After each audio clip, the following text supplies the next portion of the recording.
Chapter 254, 3. Sincerity can be just as moving as it can be hurtful. Zhang Dafeng couldn't help but burst into laughter, and he revealed, "There's no need for you to be so worried. Old man Yang told me that if you can remove the true Qi 8-tail talismans on your own, then I have to ensure your safety in this city. Even if you had a death wish and swaggered over to the entrance of Fu City, I still have to make sure that you leave this city alive. You know what? I never realized it before, but I'm coming to realize now that you have a really good name. You can protect me in Old Dragon City?" Chen Ping'an asked with a skeptical expression. "Are you a mountain summit tier martial artist or a Qi refiner of the upper 5 tiers? Zhang Dafeng burst into laughter once again as he snapped. "What do you take 9th tier martial artists and unpolished jade tier Qi refiners for? Heads of cabbage that are sold for a copper coin a dozen? No matter how perilous Old Dragon City is, 8th tier martial artists and 10th tier earth immortals are unmatched here. Of course, that's as long as you don't provoke all of the major clans at once. The Fu clan may be the most powerful clan in the city, but I can still keep you safe from them. The Fu clan's nascent tier patriarchs are only 9th tier Qi refiners, yet they're already considered to be almighty deities here." Zhang Dafeng rolled his eyes as he continued. "Were you thinking that this place is just like our Jewel small world? A place where a martial artist at the pinnacle of the 8th tier can only serve as a gatekeeper? Where the 11th tier Ruan Qiang could only work as a swordsmith prior to taking over as sage? Where even Imperial Preceptor Qi Chan of the Great Li Empire only dared to sneak in like a timid little rat? Are you plotting something by asking me to remove my disguise?" Chen Ping'an suddenly asked. "I didn't think you would be able to tell," Zhang Dafeng exclaimed with a surprised expression. All of a sudden, a wisp of smoke emerged from a shadow in a nearby corner, and it took on the form of a yin god. It sneered. Right now, Zhang Dafeng is completely and utterly perplexed.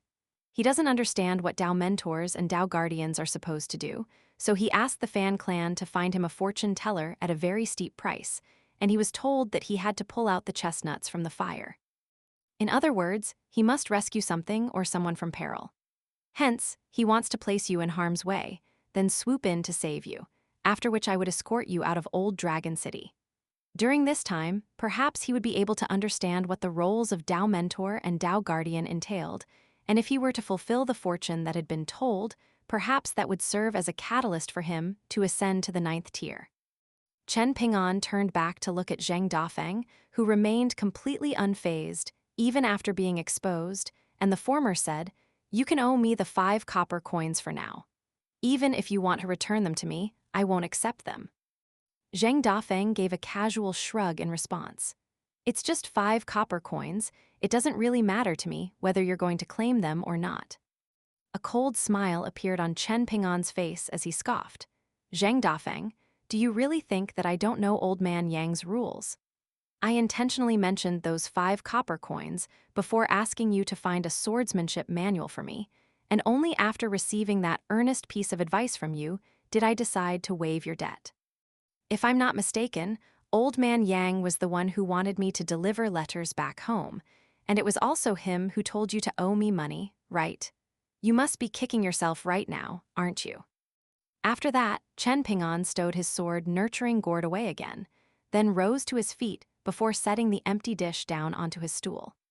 He then cupped his fist in a salute toward the yin god as he said, "I don't know why you were willing to reveal the truth to me. Perhaps you were merely acting under Old Man Yang's instructions, but I still have to thank you." The yin god nodded in response, and Chen Ping'an departed. Just as Chen Ping'an had said, Zhang Dafeng was indeed kicking himself. There was a very good chance that the yin god had just foiled his prophesied fortune, and he turned to it with a cold expression. "Why did you tell him the truth? Was that your decision, or was it what the old man wanted?" "Why don't you take a guess?" the yin god asked in an indifferent manner. A carefree smile suddenly appeared on Zhang Dafeng's face as he said, "You would never do something like this on your own, so it must be what the old man wanted." A mocking sneer appeared on the yin god's face as it scoffed. "You're a pure martial artist at the pinnacle of the 8th tier and the disciple of a divine lord, yet you're going around seeking out the services of fortune tellers. Are you not aware that you're no ordinary person? Even if the Fan clan hadn't tampered with your fortune reading, a fortune reading for the average person could mean something the exact opposite for you. A serious look appeared on Zheng Dafeng's face as he nodded in response. Thank you for enlightening me. The Yin god paid no heed to his words of gratitude. The Divine Lord has been kind enough to assign you to this post, so you should cherish the opportunity and do what you've been told, instead of trying to outsmart the Divine Lord. Zheng Dafeng waved a dismissive hand as he grumbled. First, I get screwed over by Chen Ping'an, and now you're teaching me a lesson. What a terrible day. I need to go out and get some fresh air. The Yin god quickly vanished. Was the phenomenon at the Sun clan's ancestral residence triggered by Chen Ping'an's breakthrough? Zheng Dafeng suddenly asked. I would presume so, the Yin god replied from the shadow in the corner. Zheng Dafeng tucked the book in his hand under his armpit, then carried his stool and his sunflower seeds to the entrance of the alley, where he began spying on the beautiful women passing by again. Right at this moment, a tall and authoritative-looking man dressed in very simple attire began to approach him, and trailing along behind him was a beautiful young woman. The man made his way over to Zheng Dafeng's side, while the young woman stopped behind the man, and she was looking at Zheng Dafeng with an intrigued expression on her face. The man smiled as he said, Looks like you were right, shopkeeper Zheng. Sun Jiashu really did only assign him a disguise for his protection. Zheng Dafeng turned to take a glance at the man, then remarked, well, if it isn't Fu Qi. The fact that you're not even wearing your old dragon robe tells me that you're not here to evict me. The man smiled as he pointed at the young woman behind him and replied, Here in Old Dragon City, it doesn't matter if I'm wearing the old dragon robe or not. The fact that I've brought her with me is the real gesture of sincerity. This was both a display of weakness and an act of intimidation. The intimidatory element was the implication that Fu Qi would be able to chase Zheng Dafeng out of Old Dragon City even without doing so himself, while the display of weakness was reflected in the fact that Fu Qi was willing to appease Zheng Dafeng by bringing to him a young woman with long legs. Zheng Dafeng took a few lustful glances at the young woman's legs, then turned his gaze back to the pedestrians walking along the street as he scoffed. You sure have a big mouth, Fu Qi. Be careful you don't bite off more than you can chew. Fu Qi's expression instantly darkened slightly, and only after grabbing onto a jade pendant hanging from his waist did his expression revert back to normal. Meanwhile, a fearful look had appeared on the young woman's face. This was the first time she had ever seen him make such an apparent outward display of anger. A cold sneer appeared on Zheng Dafeng's face as he scoffed.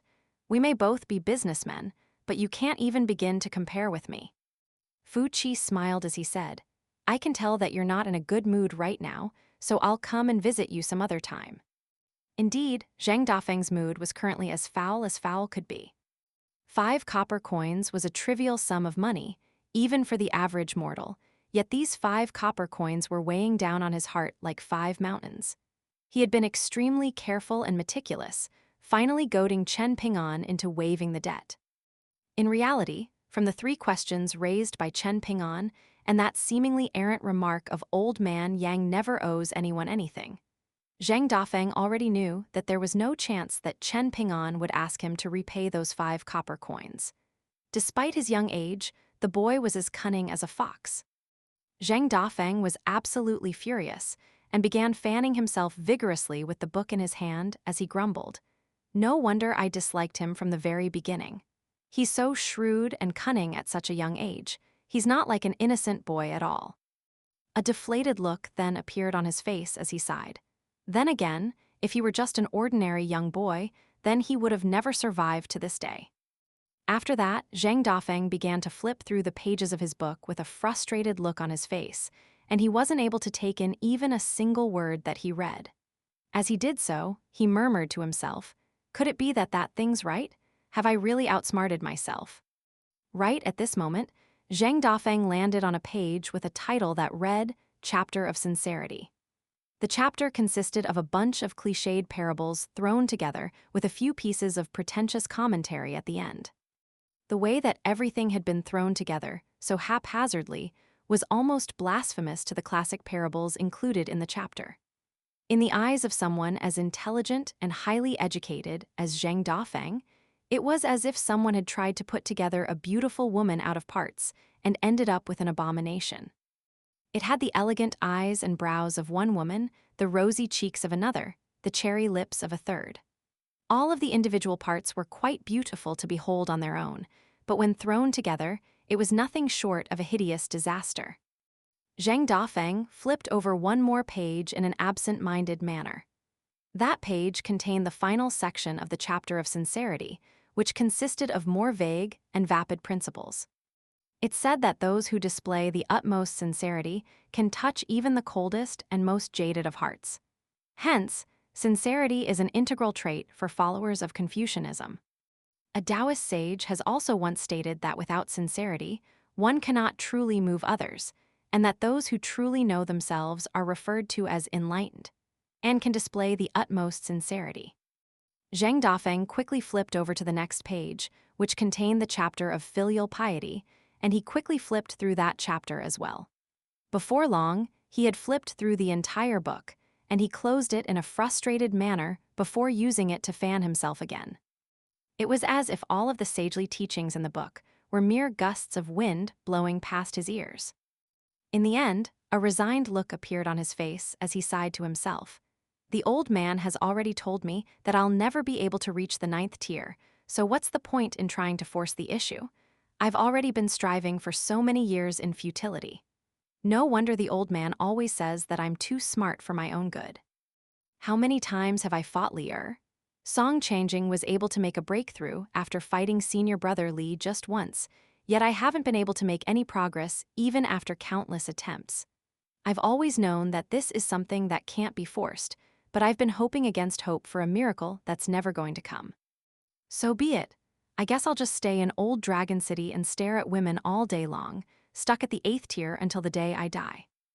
A dejected look appeared on his face as he closed his eyes, no longer spying on the beautiful women passing him by. Nearby was a young woman with a physique that could only be described as brawny. She was dressed in extremely vibrant attire, while her face was covered in makeup. As she stopped in her tracks and witnessed Zhang Dafeng's dejected display, a hint of sympathy immediately welled up in her heart. In her eyes, it was clear that Zhang Dafeng wanted to confess his feelings to her, but was too embarrassed to do so. With that in mind, she decided that she had to make the first move instead of placing the onus upon him. Hence, she took a deep breath, yet right before she could speak, Zhang Dafeng's eyes had abruptly sprung open, and he rushed back into the alley with his stool like the wind. She heaved a faint sigh as she stroked her own cheek, lamenting herself for her own stunning beauty. Perhaps if she weren't so beautiful, then the man of her dreams wouldn't be too intimidated to confess his feelings to her. All of a sudden, her expression stiffened slightly as she realized that she was rubbing off the makeup on her face, and she hurriedly tried to rub the makeup back onto her face. Instead of returning to Fu City with his daughter using any mystical abilities, the two of them casually strolled back to Fu City, while a horse-drawn carriage slowly trundled along behind them. This young woman was Fu Chunhua. She was Fu Qi's eldest daughter, which meant that just like Fu Donghai, Fu Qi's eldest son, she was one of the candidates to become Fu Qi's heir as clan leader. The heir to the position of clan leader was going to inherit the old dragon robe as well, and they had to possess exceptional aptitude. On the surface, it appeared that Fu Qi was a middle-aged man, but in reality, he was already over 400 years old and a 10th-tier cultivator. Of course, he didn't have as resounding a reputation as Li Tuanjing of Wind Lightning Field, who was known as the most powerful 10th-tier cultivator on Eastern Treasured Vile Continent and the most formidable cultivator under the upper 5 tiers. But with his old dragon robe and the Fu clan's 4 pseudo-celestial tools at his disposal, his powers weren't inferior to those of an unpolished jade-tier immortal. Fu Chunhua was also already close to 300 years of age, and both she and Fu Donghai were established Golden Core tier cultivators.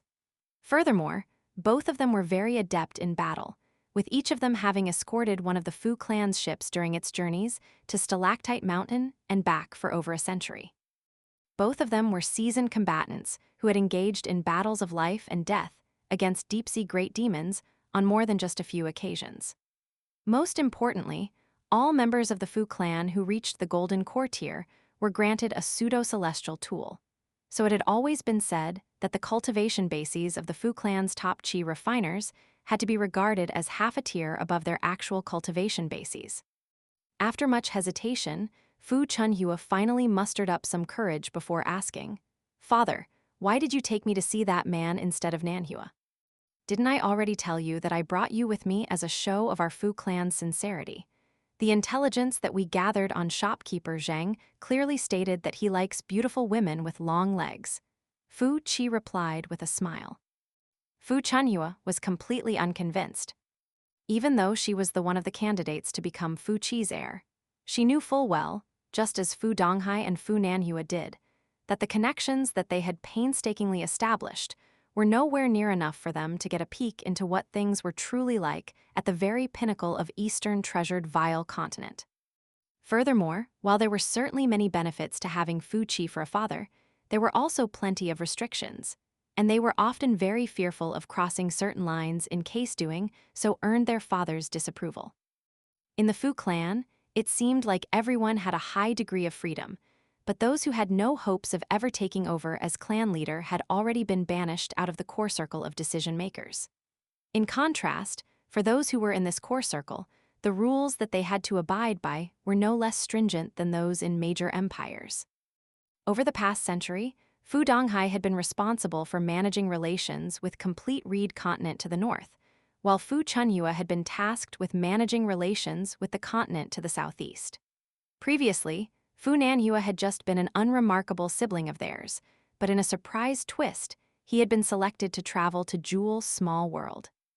Only after that did he embark on his meteoric rise, with much of the clan's resources being allocated to him. From this, it was clear that Fu Chi hadn't been very happy with how Fu Donghai and Fu Chunhua had performed over the past century. Fu Chunhua knew that she wasn't going to get a truthful answer to her question, so she changed the subject as she asked, "Should I go and issue a warning to Sun Jiashu?" "Sun Jiashu?" Fu Chi scoffed. "His cultivation base may be inferior to yours, but he's still the leader of the Sun clan. What right does a Golden Core tier chi refiner like you have to issue a warning to him? A nascent tier patriarch is currently staying in the Sun clan's ancestral residence. And as for the other Golden Core tier chi refiner, he's only just beginning to display signs of turning to our side after several decades of meticulous efforts from your brother. If our Fu clan were to try and intimidate Sun Jiashu now, do you think that Golden Core tier chi refiner would be able to lay down his pride to defect to our Fu clan?"